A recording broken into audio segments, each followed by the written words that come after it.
और क्या खुदा मुझसे आला मकामी मांगूं और क्या खुदा मुझसे आला मकामी मांगूं सिर्फ सरकारे मदीना की गुलामी मांगूं कुछ सलीके से अगर शीरी कलामी मांगूं फिक्रे हाफिज लबे खुशबू दिले जामी मांगूं हमदो सलात के बाद अजीम है कि आज हम लोग फिर से 5 रोज़ा ज़िक्र शुहदाए करबला के दूसरे दिन यानी दूसरी महफिल समाअत करने के लिए अल्लाह के घर में तशरीफ लाए हैं। सबसे पहले हम आपसे ये कहना चाहेंगे कि ये मस्जिद है और मस्जिद में इत्काफ की नियत कर लेना है। आइए मेरे साथ एक मरतबा इत्काफ की नियत करें। नवैतु सुन्नतल इत्काफ, बोलिए नवैतु सुन्नतल इत्काफ। अपने से कह लीजिए कि हम लोगों ने इत्काफ की नियत कर ली। अब आपको इसका फ़ायदा क्या होगा? इसका फ़ायदा आपको ये होगा कि एक तो महफिल में बैठने का सवाब मिलेगा और दूसरा जितनी देर तक आप मस्जिद में बैठेंगे हर सांस के बदले अल्लाह ताला सवाब अता फरमाएगा। लोगों की बड़ी शिकायत रहती है कि मस्जिद में उतने लोग नहीं आते। मुझे ये बात सुनकर बड़ा ताज्जुब होता है, बड़ा अफसोस होता है कि इंसान मस्जिद नहीं आएगा तो कहाँ आएगा। बहुत सारे लोग कहते हैं कि मस्जिद में मिलाद शरीफ और मस्जिद में कुरान होता है तो लोग आने से कतराते हैं। अल्लाह के घर आने से हम कतरा रहे हैं, कोई अल्लाह के घर के लिए जान दे रहा है। अल्लाह के घर में बैठ करके उसके चाहने वाले मखसूस बंदे का जिक्र करने और सुनने और सुनाने में हम कतरा रहे हैं, जबकि अल्लाह के जिक्र को फैलाने के लिए कोई करबला की धरती को चूम करके जामे शहादत को सुना।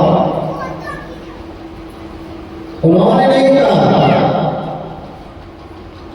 कि मस्जिद नहीं जाएंगे, बल्कि ये कहा न मस्जिद में न बैतुल्लाह के दीवार के साए में नमाज़े इश्क अदा होती है तलवारों के साथ। सुभान अल्लाह।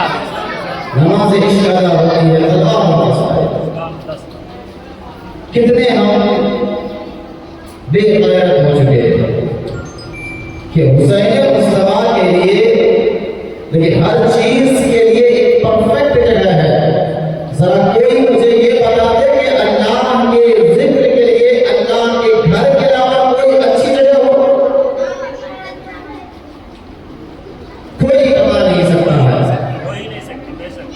अल्लाह के जिक्र के लिए, उसके चाहने वालों के लिए, उसके रसूल की हमदो सना के लिए अल्लाह के घर से अच्छी जगह दुनिया में किसी का घर हो सकता है?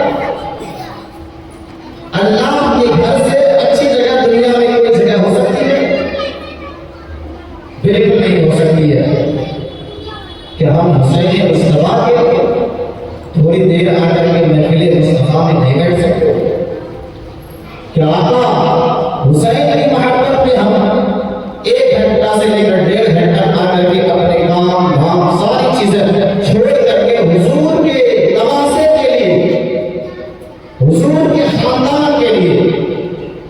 हुजूर के जानसार के लिए, जिनकी वजह से हमने मुसलमान होने की शनाख्त ली है, इस्लाम वाला कहने का हक मिला है, ईमान वाला कहने का हक मिला है, कुरान वाला कहने का हक मिला है, नमाज वाला कहने का हक मिला है।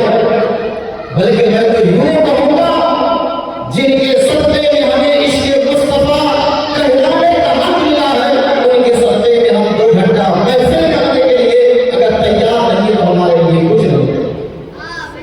अभी मैंने पहले कहा था, ये जिक्र हर किसी की किस्मत में नहीं आता।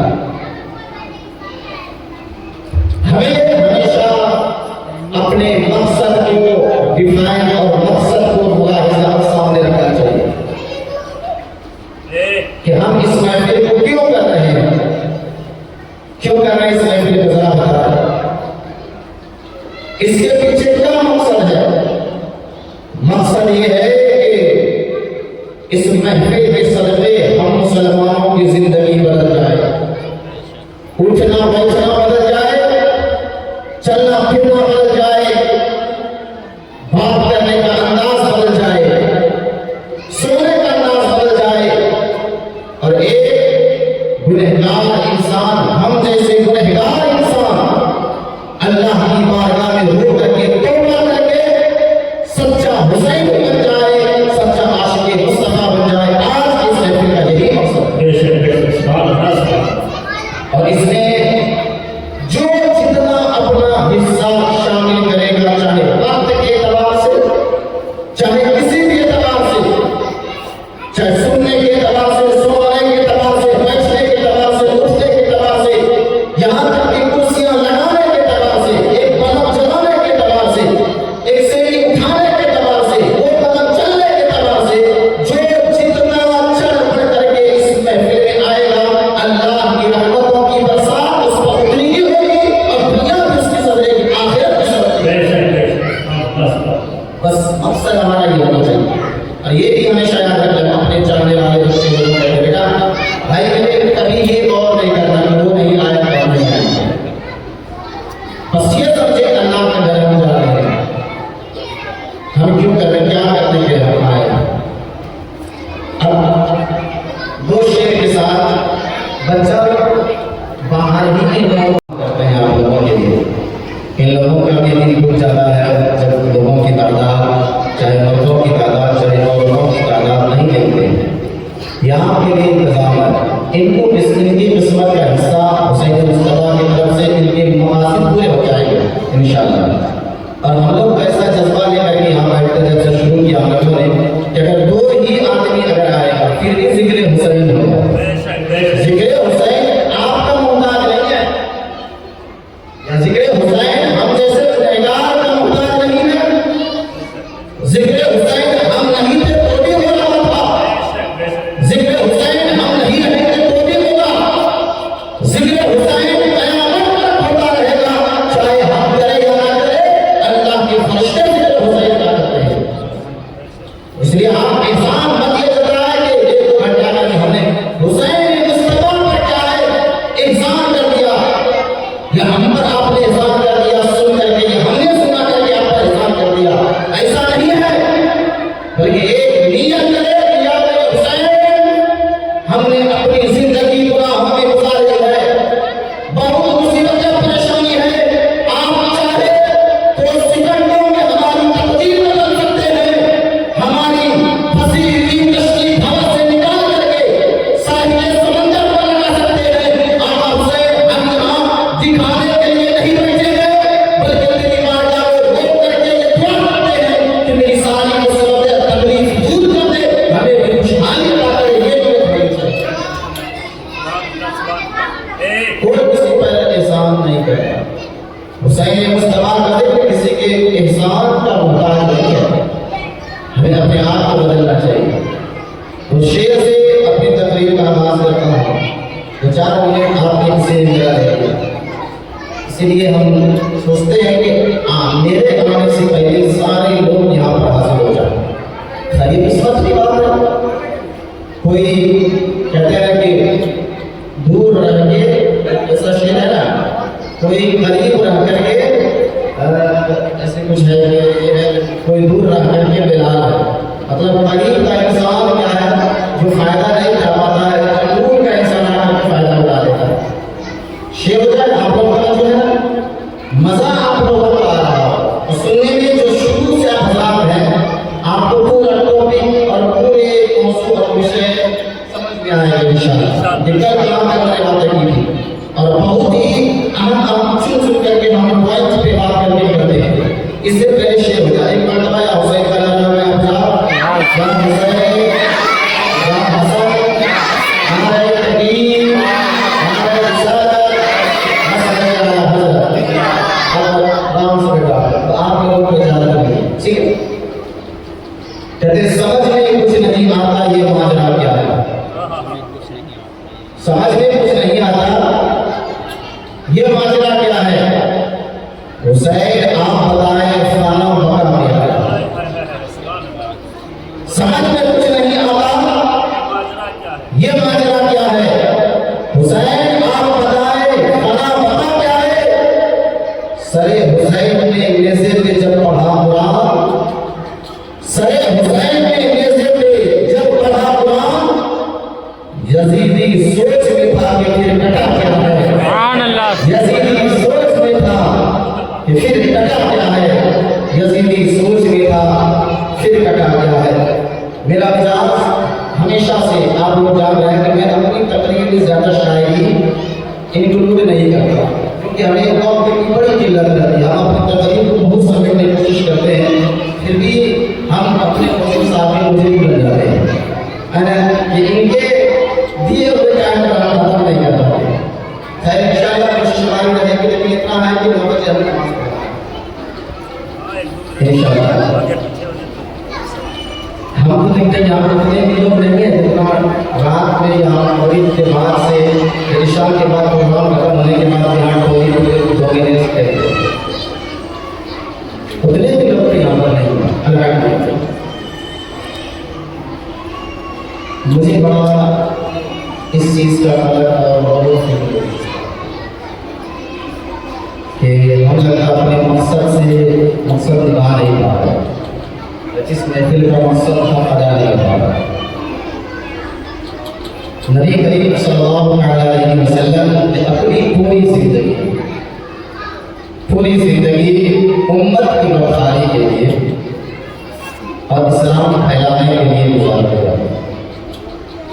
जब विसाल मेरे आका का हुआ तो सारे सहाबाए किराम के होश हो गए।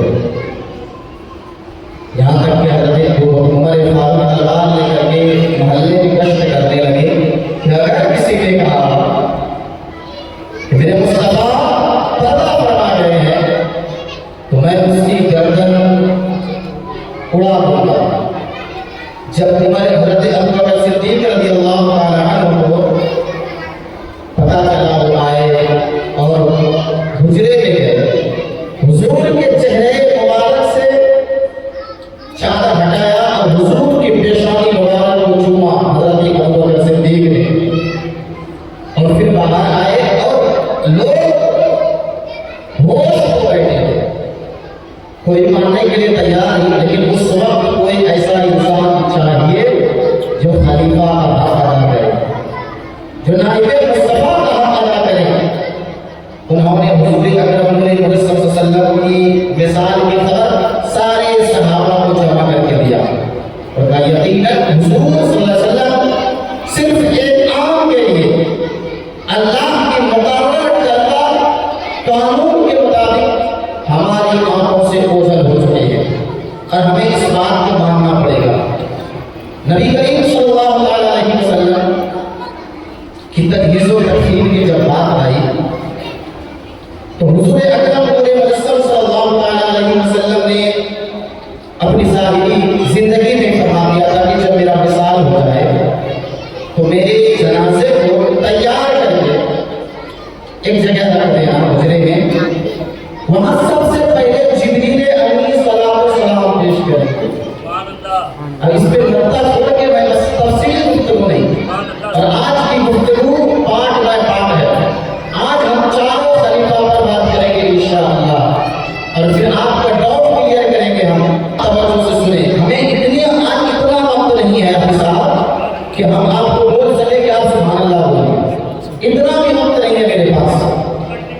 हुजूर अकरम सल्लल्लाहु अलैहि वसल्लम ने इरशाद फरमाया था, हजरत अनस से रवायत है, कहते हैं हजरत अब्दुल्लाह इब्न मसऊद से रवायत है, कहते हैं कि हुजूर ने फरमाया था गुस्ल देने के बाद मेरे जनाजे को देना। पहले जिब्रील अमीन आएंगे, आने के बाद फिर क्या है, तुम लोग कुछ कुछ करके मेरे जनाजे पर सलाम पढ़ना। इसमें इख्तिलाफ है, किसी ने कहा कि जनाजे की नमाज हुई थी और किसी ने कहा कि जनाजे की नमाज नहीं हुई थी, लेकिन ज्यादा वाजिब कौल यही है कि हुजूर की जनाजे की नमाज किसी ने नहीं पढ़ाया था, क्योंकि हुजूर सारे लोगों के इमाम थे, हुजूर की मौत कौन थी? तो सहाबा किराम ने क्या मशवरा किया, हुजूर के जनाजे को हुजरा आयशा में रखा और 10-10 लोग क्या है गए और सलाम पढ़ करके वापस आ गए। क्या ख्याल है, आज अगर हम हुजूर को अपनी निगाहों के सामने तसव्वुर करते हैं और करने के बाद हम सलाम पेश करते हैं, तो ये हमारा कोई नया तरीका नहीं है, बल्कि ये सिद्दीक, उमर, फारूक, उस्मान गनी, अली का तरीका है सलाम पढ़ने का। अब कहते हैं कि हुजूर अकरम पूरे मुजस्सम सल्लल्लाहु अलैहि वसल्लम की कब्र मुबारक तैयार करने के लिए हजरत तलहा रज़ियल्लाहु अन्हु ने कब्र मुबारक तैयार की और करने के बाद फिर जब नबी करीम सल्लल्लाहु अलैहि वसल्लम कब्र मुबारक को उतारा इस जगह जहां अब सारे लोगों में इख्तिलाफ होने लगा कि कहां पर हुजूर का रोजा बनाया जाए। हज़रत अबू बकर सिद्दीक ने कहा कि मैंने नबी से सुना है कि जिस जगह अंबिया का मिसाल होता है उसी जगह उसकी कब्र बनाई जाती है, उसी जगह उसका रोजा बनाया जाता है, लिहाजा इसी जगह हुजूर का रोजा बनाया जाएगा। तो नबी करीम सल्लल्लाहु अलैहि वसल्लम का रोजा मुबारक तैयार किया गया, हुजूर को कब्र अनवर में रखा गया। जब नबी करीम सल्लल्लाहु अलैहि वसल्लम को कब्र अनवर पर रखा, सबसे आखिर में कब्र से उमर बिन अब्बास रज़ियल्लाहु अन्हु निकले। अब यहाँ दिलचस्प बात है, यहाँ हम मुसलमानों के लिए गौर फिक्र करने वाली बात है, यहाँ मुसलमानों के लिए नबी की सुन्नत और नबी की मोहब्बत पर मर उठने वाली बात है। वो कहते हैं कि मैंने जब आखिरी बार हुजूर के जलवे ज़ेबा की ज़ियारत करके निकलना चाहा, तो मैंने क्या देखा, मेरे आका के होठे मुबारक हिल रहे हैं, मेरे आका के ज़बाने मुबारक हिल रही है, मेरे आका के लबे मुबारक झुंबिश कर रहे हैं। मैंने जब गौर किया कि देखो हुजूर क्या फरमा रहे हैं, तो हज़रत हुजूर बिन अब्बास कहते हैं कि मैंने जब कान लगाया, तो जब कान लगाया आवाज मैंने सुनी, मैं दंग रह गया, मेरे आंख से आंसू सावन भागे की तरह निकलने लगे। मैंने देखा कि नबी करीम सल्लल्लाहु अलैहि वसल्लम कब्र मुबारक में है और कह रहे हैं रब्बी हबली उम्मती, रब्बी हबली उम्मती, रब्बी हबली उम्मती, यानी कब्र अनवर पर मेरे आका हम गुनहगार उम्मती की फिक्र कर रहे हैं, यानी मेरे आका ये फिक्र कर रहे हैं कि ए मौला मेरी उम्मत गुनहगार है, मेरी उम्मत इसयां से आग है, मेरी उम्मत क्या है, पापी है, मेरी उम्मत गुनाह के दलदल में फंसे है। एक परवरदिगार आलम मेरी उम्मत को बख्श दे। वहां एक वाक़या रसूल अल्लाह का था कि जब आका मुबारक सल्लल्लाहु अलैहि वसल्लम की विलादत हुई थी, उस वक्त भी ज़माने मुबारक से मेरे आका रब्बी हबली उम्मती की सलाह लगा रहे थे, और जब इस दुनिया से ज़ाहिरी तौर पर कब्र अनवर गए, उस वक्त भी मेरे आका रब्बी हबली उम्मती की सलाह लगा करके न पैदाइश के वक्त में हम गुनहगार को खुदा मेरे आका ने न विसाल के वक्त में हम गुनहगार को कितनी अच्छी बात। और आज हम हुजूर की मोहब्बत में महफिल में आने के लिए तैयार नहीं है, आज चुप देने के लिए तैयार है। सबसे अच्छा और सबसे बेस्ट मोमेंट वही इंसान का होता है जिंदगी का जो अल्लाह और उसके रसूल के जिक्र में घुसे। इससे अच्छा कोई न वक्त होता है, न कोई लम्हा होता है, न कोई घड़ी होती है, न कोई मोमेंट होता है, न हमारी कोई साथ होता है। मुसलमान की शनाख्त नबी करीम सल्लल्लाहु अलैहि वसल्लम की ज़ात अतहर से। हज़रत अबू बकर सिद्दीक़ रज़ियल्लाहु तआला अन्हु कहते हैं कि जब हुजूर अकरम सल्लल्लाहु अलैहि वसल्लम का विसाल हो गया, अब बात आई इस्लाम तो मुकम्मल हो चुका है, लेकिन अब इस्लाम के बाद लोगों को संभालेगा। अब तो कोई ऐसा होना चाहिए जो इस्लाम के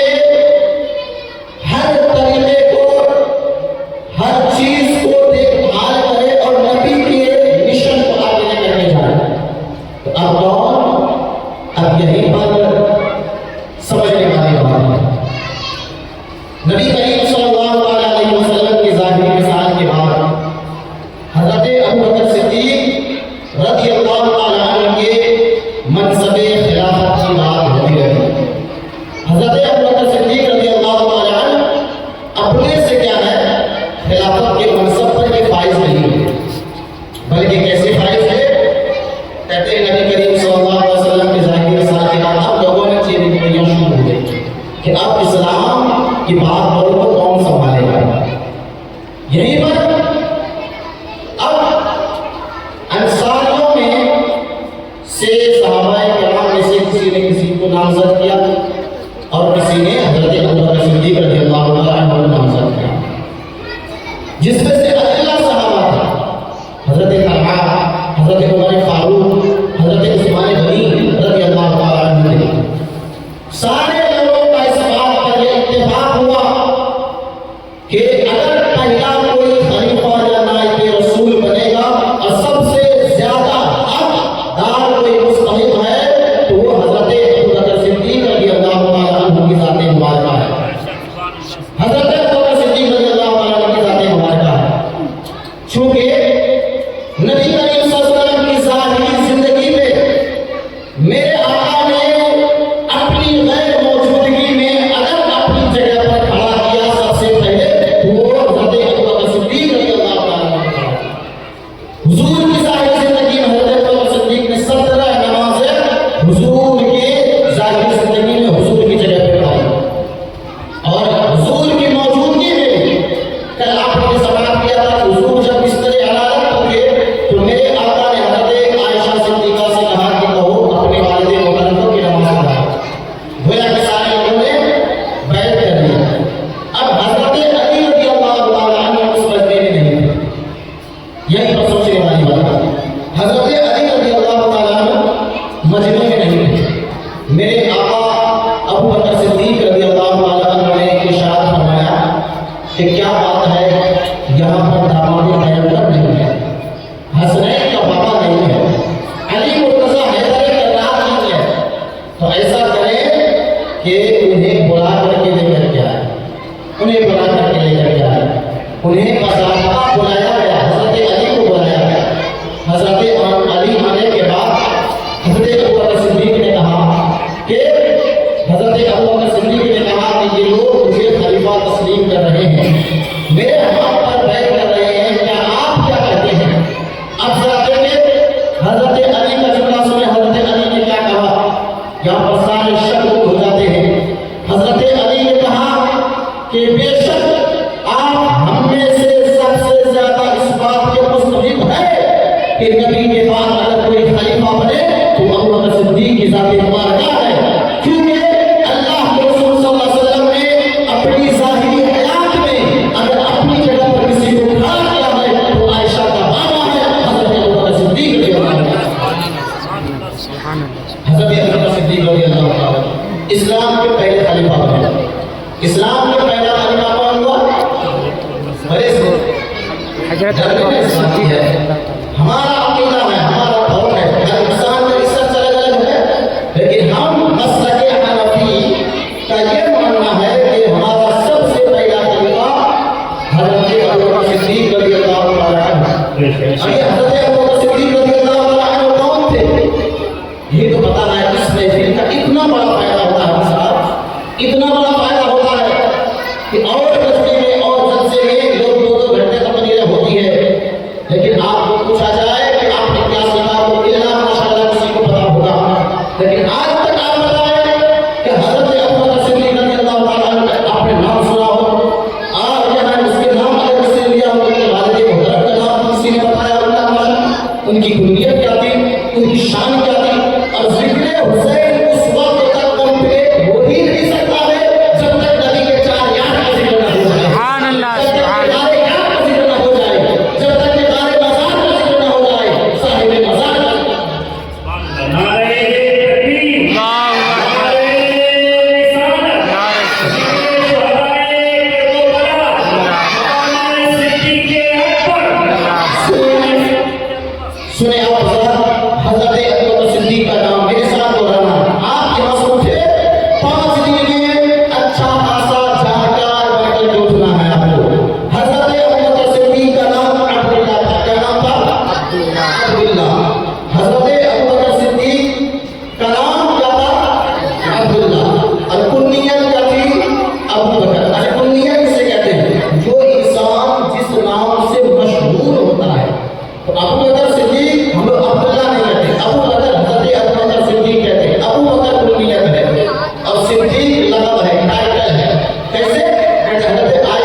उस्मान उस्मान था और उस्मान की कुनियत अबू कहाफा। तो लोग उस्मान नहीं कहते, अबू कहाफा कहते हैं। अब इनके वालिदा मोहतरमा का नाम सलमा था, क्या था? सलमा। और उनकी कुनियत उम्मुल खैर। पता चला हज़रत अबू बकर सिद्दीक़ के वालिद मोहतरम का क्या नाम? कोई बोले याद करके उस्मान। देखिए हमारे अभी मुझे बता रहे हैं उस्मान। और उनकी माँ का नाम क्या था? पता है मुझे वाले? सलमा। सलमा है ना, लोग उन्हें उम्मुल खैर कहा करते थे। और आपका सिलसिला नसब सातवें पुष्ट में हुजूर अकरम नूर मुजस्सम सल्लल्लाहु अलैहि वसल्लम के शजरे नसब से जुड़ा करता था। हज़रत अबू बकर सिद्दीक़ रज़ियल्लाहु ताला अन्हु को भलाई का बहुत शौक था, भलाई का बहुत शौक था। यानी इन्होंने अपने आप को पूरी जिंदगी दूसरों की मदद करने के लिए गुजार दिया। हुजूर अकरम नूर मुजस्सम सल्लल्लाहु अलैहि वसल्लम ने हज़रत अबू बकर सिद्दीक़ के लिए गोल्डन जुमला कहा। हुजूर ने इरशाद फरमाया, मिशकात शरीफ के हदीस से बात कहते हैं, मा नफानी मालु अहदिन क़त्तु मा नफानी मालु अबू बकर। कहते हैं कि मुझे किसी के माल ने उतना नफा नहीं पहुंचाया जितना नफा हज़रत अबू बकर सिद्दीक़ के माल ने पहुंचाया। इनकी वजह से इस्लाम खूब तरक्की किया। हज़रत अबू बकर सिद्दीक़ ने सारा माल हर चीज नबी करीम सल्लल्लाहु अलैहि वसल्लम के लिए वक्फ कर दिया था। और इस तरह था हज़रत अबू बकर सिद्दीक़ को मेरे आका से कहते हैं, हज़रत अबू बकर सिद्दीक़ रज़ियल्लाहु ताला अन्हु ने इस्लाम कबूल किया। इस्लाम जैसे ही कबूल किया करने के बाद हज़रत अबू बकर सिद्दीक़ ने कहा, है मेरे आका, अब एलानिया क्या है? इस्लाम की तबलीग होनी चाहिए। तो हुजूर अकरम सल्लल्लाहु अलैहि वसल्लम उस वक्त क्या है? मना फरमा रही थी, लेकिन इन्होंने कहा नहीं, होना चाहिए। हज़रत अबू बकर सिद्दीक़ रज़ियल्लाहु ताला अन्हु मुअज़्ज़ज़ रुसाए अरब में से थे, बहुत बड़े ताजिर थे। लोग इसे मानते थे, इस्लाम लाने से पहले इसकी कदर किया करते थे। कहते हैं हज़रत अबू बकर सिद्दीक़ के कहने पर मेरे आका ने कहा, ठीक है चलो। तो मस्जिद हराम के सबसे पहले हज़रत अबू बकर सिद्दीक़ मेरे आका नबी करीम सल्लल्लाहु अलैहि वसल्लम और चंद सहाबा गए। पहला खुतबा सबसे पहले इस्लाम की तबलीग के लिए एलानिया तौर पर जिसने दिया वो हज़रत अबू बकर सिद्दीक़ रज़ियल्लाहु ताला अन्हु की ज़ात मुबारका है। इन्हें कोई डर नहीं था, इन्हें कोई हुज़्न नहीं था, इन्हें कोई मलाल नहीं था, इन्हें कोई फिक्र नहीं था कि तादाद हम जब है। इन्हें ये यकीन था कि जिस इस्लाम का हम प्रचार कर रहे हैं, जिस खुदा की हम बात कर रहे हैं, जिस मज़हब की हम बात कर रहे हैं, वो 100% सच है।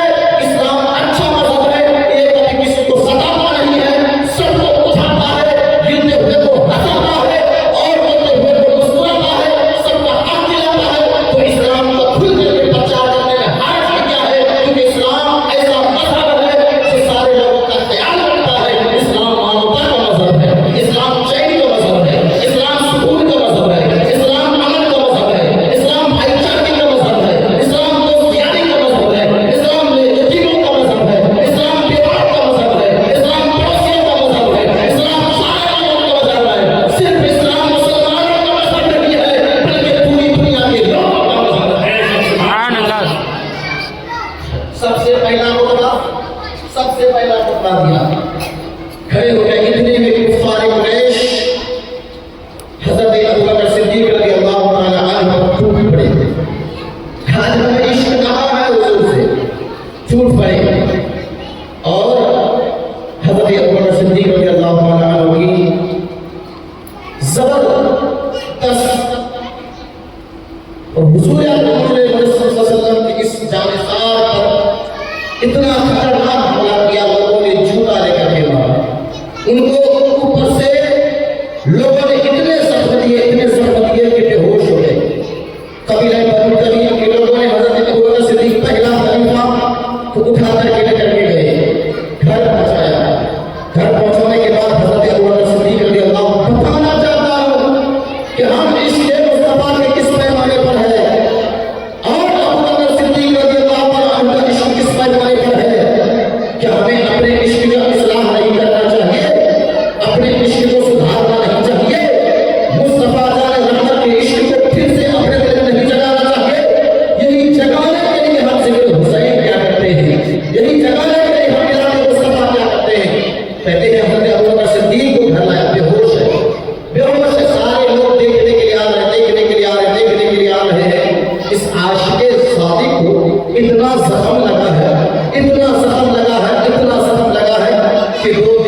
दिन तक होश नहीं आया। जब होश आया तो सबसे पहले क्या जुमला, आज हम पर कोई मार होता है, हम जख्म की हालत में सबसे पहले कहते हैं हाय अम्मी जान, हाय बाप रे बाप, हाय अम्मी जान। जब बेहोश होते हैं, होश जब आने लगता सबसे पहले अपनी माँ को याद करते हैं, अपने बाप को याद करते हैं, अपनी बहन को याद करते हैं, अपने भाई को याद करते हैं। जब कोई क्लोज फ्रेंड हो तो उसको याद करते हैं। लेकिन वाह क्या इश्क़ मुस्तफा सिद्दीक़ के दिल में था, क्या आका की मोहब्बत सिद्दीक़ के अकबर के अंदर था।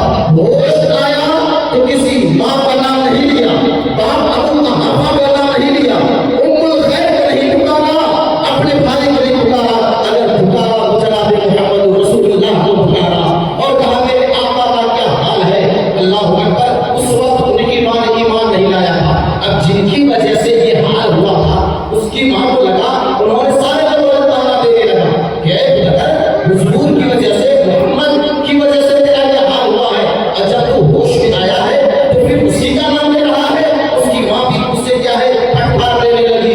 सुनिए, सारे लोग खाना लेकर के आए, खाना लेकर के आए। अब बेटा खा लो जख्म भर जाएगा, बेटा दवाई खा लो जख्म भर जाएगा। लेकिन सिद्दीक़ के अकबर का नारा क्या था, सिद्दीक़ के अकबर का जवाब क्या था, हर इंसान के दिल में होना चाहिए।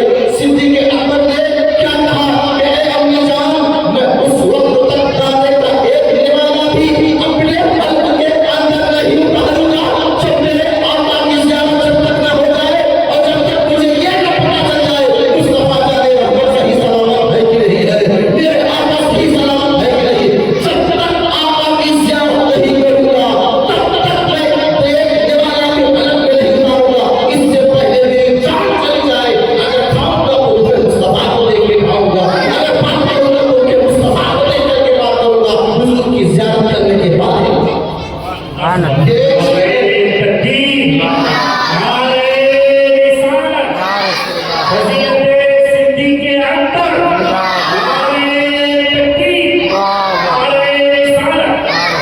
इश्क़ मुस्तफा है, ये इश्क़ मुस्तफा है कि एक निवाला भी अंदर नहीं जा रहा है और हम यहाँ एक घंटे के लिए मुस्तफा की मोहब्बत में होने के लिए तैयार हैं। कैसा इश्क़ है साहिब, इसे इश्क़ नहीं कहा जाता है, इसे सिर्फ लफ्ज़ नहीं कहा जाता है, इसे इश्क़ नहीं कहा जाता है, झूठा दावा कहा जाता है, इसे इश्क़ नहीं कहा जाता है, झूठी मक्कारी कही जाती है। अगर इश्क़ मुस्तफा का एक ज़र्रा भी बाकी होता तो इस महल्ले का घर में कोई एक इंसान भी बाकी नहीं होता जो मस्जिद में न आए। सबके घर का ताला बंद होगा, औरतें होगी तो बाहर बैठी होगी, मर्द होता तो मस्जिद के अंदर बैठा आना आना अंदर बैठा होगा। ये इश्क़ मुस्तफा है। हमने तो इश्क़ किया ही नहीं है, हमने तो मोहब्बत किया ही नहीं है, हमने तो वफादारी की ही नहीं है, हमने तो फरमा बरदारी की ही नहीं है।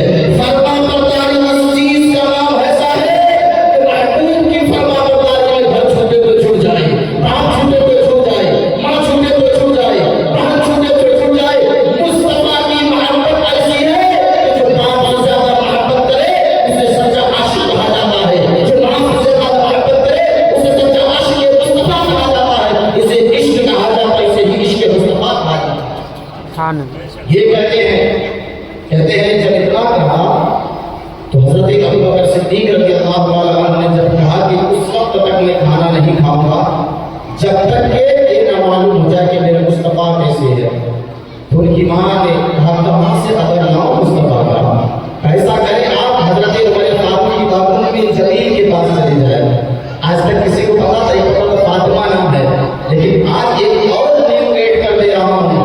भाई तकरीर हम करते दिन भर जाके देखे मेरे टेबल पर कितनी किताबें बिक्री होती है, तब जाकर के एक घंटे की तकरीर होती है। किसी टॉपिक पे तकरीर करना आसान नहीं होता है।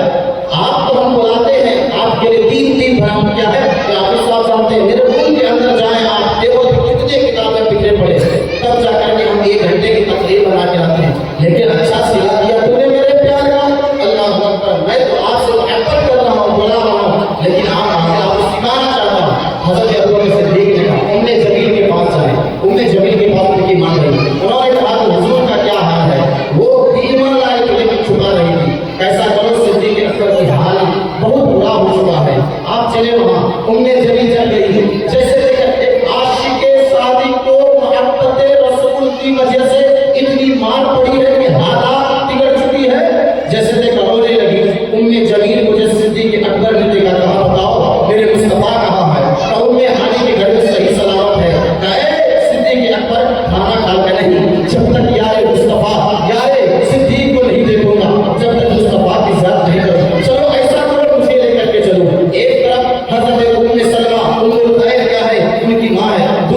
करीम सल्लल्लाहु अलैहि वसल्लम के जानसार सहाबा ऐसे थे कि मेरे आका जब साहिब के साथ से पहले एक लश्कर को तैयार किया था दूसरी जगह जाने के लिए।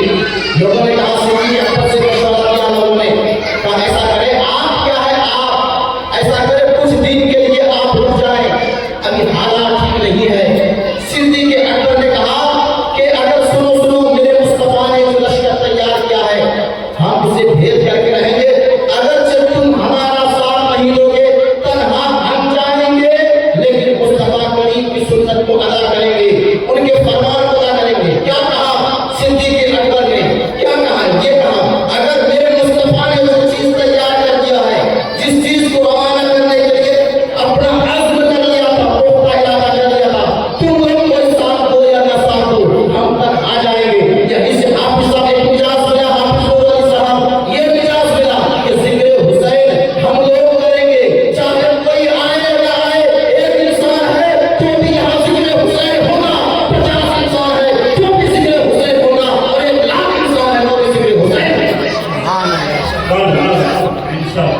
किसी का ना मैच होगा, ना मैच होगा, ना कुछ होगा।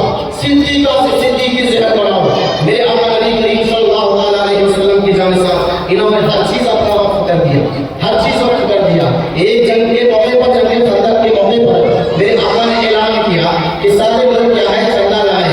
हज़रत उमर फारूक कहते हैं कि मैं सोच रहा था मेरे पास इस वक्त कुछ माल है, मैं सोच रहा था आप इस मरतबा लगता उमर फारूक हज़रत सिद्दीक़ अकबर से आगे बढ़ जाएगा, सिद्दीक़ अकबर से आगे बढ़ जाएगा, है ना। तो उमर फारूक घर गए और जाने के बाद सारा माल इकट्ठा किया, आधा अपने घर वालों के लिए रखा, आधा मुस्तफा करीम की बारगाह के लिए चले। जैसे गए जाने के बाद मेरे मुस्तफा करीम ने इरशाद फरमाया, एक बार माल लाए हो? हाँ हुजूर माल लाया हूँ। क्या कितना लाए हो? कहा हुजूर मैं जैसे आपका ऐलान सुना घर गया, जाने के बाद सारे माल को निकाला, आधा हिस्सा के आधा अपने बाल बच्चों के लिए रख दिया और आधा आपकी बारगाह में लाया हूँ। अल्लाह अकबर, मेरे आका ने कबूल किया। इतने में देखते क्या है कि सिद्दीक़ अकबर टहलते टहलते आ रहे हैं, एक पोटली ऐसे करके है, सारी चीजें इसमें हैं। अल्लाह अकबर, जब मेरे मुस्तफा ने खोला तो देखा सारी चीजें इसमें हैं। मेरे मुस्तफा करीम ने इरशाद फरमाया, सिद्दीक़ अकबर बताओ तुमने अपने घर में क्या छोड़ा है? अल्लाह अकबर, ये जज्बा इस्लाम के लिए, ये जज्बा इस्लाम के लिए अपने माल कुर्बान करने का हमारे अंदर कहाँ है? हमारे अंदर हौसला कहाँ है दीनी चीज के लिए, दीनी चीजों को देने का? यही नाजायज और हराम कारी कुछ हो जाए तो इंसान के पॉकेट से सिर्फ 500 नहीं 1000 निकलते हैं। सिद्दीक़ अकबर ने क्या ध्यान दिया? कहते हैं मेरे आका मैं तो अभी इस वक्त इतना मालदार नहीं हूँ, क्योंकि जिस वक्त मेरे सिद्दीक़ अकबर ने ईमान लाया था, जो कुछ था सिद्दीक़ अकबर के पास सब मेरे आका ने क्या है अपने ऊपर निछावर कर दिया था। कहते हुजूर मैं घर गया, जाने के बाद सारा माल निकाला, निकालने के बाद मैंने सारी चीजें एक से लेकर के एक से सारी चीजें आपकी बारगाह में लेके आया हूँ। अब मेरे आका ने इरशाद फरमाया, ऐ सिद्दीक़ बताओ तूने अपने बच्चे के लिए क्या छोड़ा, अपने घर वालों के लिए क्या छोड़ा, अपनी औलाद के लिए क्या छोड़ा? तो सिद्दीक़ अकबर का जवाब सुनो। सिद्दीक़ अकबर कहते हैं या रसूल अल्लाह, अगर कुछ मेरे घर में हो या ना हो, आपका नाम ही हमें जिंदगी जीने के लिए काफी है, आपकी मोहब्बत ही हमारे लिए काफी है, आपकी मोहब्बत ही हमारे घर में काफी है। अगर मुझे भूख लगेगी तो आपका नाम ले लूंगा, भूख कब हो जाएगी। प्यास लगेगी आपका नाम ले लूंगा, प्यास कब हो जाएगी। इसलिए कि ऐ मेरे आका हमने सारी चीजें आपके लिए लेकर के आया है। अगर कोई चीज मैंने घर में छोड़ा है तो आपकी मोहब्बत है, आपका नाम है मुस्तफा करीम की मोहब्बत। आज ये जज्बा कहाँ है हमारे अंदर? ये सदावत की मिसाल है, ये सदावत की मिसाल है। हज़रत अबू बकर सिद्दीक़ रज़ियल्लाहु ताला अन्हु के बारे में मेरे आका नबी करीम सल्लल्लाहु अलैहि वसल्लम ने इरशाद फरमाया, कहते हैं कि आज तक जिसने मुझ पर एहसान किया, हर इंसान के एहसान का बदला मैंने चुका दिया। अब अबू बकर का एहसान का बदला अल्लाह तबारक व तआला उसे इनायत फरमाएगा। ये अबू बकर सिद्दीक़ रज़ियल्लाहु ताला अन्हु की ज़ात मुबारका है। हज़रत अबू बकर सिद्दीक़ रज़ियल्लाहु ताला अन्हु 2.25 साल अपनी खिलाफत का ज़माना गुजारी, 2.25 साल हज़रत अबू बकर सिद्दीक़ रज़ियल्लाहु ताला अन्हु ने 2.25 साल खिलाफत का काम अंजाम दिया। कितने साल? 2.25 साल। याद रहेगा मेरा तो 2.25 साल और सिद्धि के